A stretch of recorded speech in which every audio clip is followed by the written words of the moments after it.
Today I got my boy Kyle, who's a 3-year-old on the spectrum, who remembers Kyle with the iPad, who eventually grew to get his haircuts without needing an iPad. So the last session, I didn't really feel like I saw much progress. So I told mom that for this one, I want to have you just step outside and around the corner so me and Kyle can have a one-on-one session.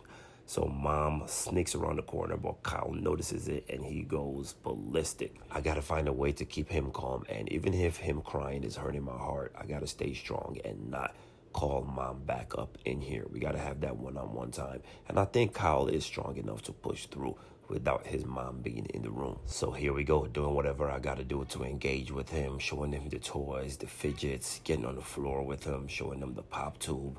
And poor Kyle, he keeps pacing back and forth, going over by the door, hoping that mama is around the corner or that mama will come back. But here's the pivotal moment in this sensory haircut session. Kyle takes a toy and places it in the sensory bin.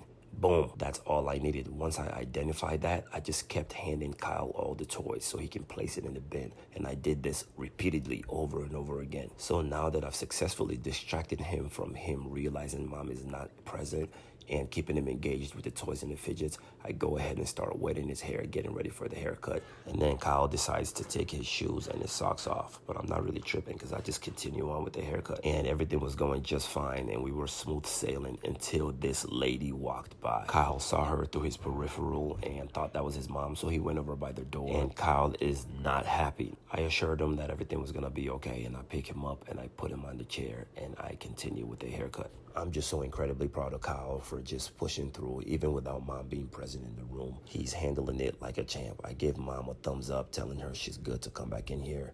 And it was a bit of a risk because I didn't know if Kyle would overreact to her being back in the room, but he did just fine. He just kept sitting there, engaging with his toys, and I was able to give Kyle a nice fade and an edge up. He even let me brush his hair with the Michael Mercier brush. But the edge up is always tricky. I tried the 2-clipper method where I paired the clippers he's already familiar with a new tool, the edgers, but Kyle lost it.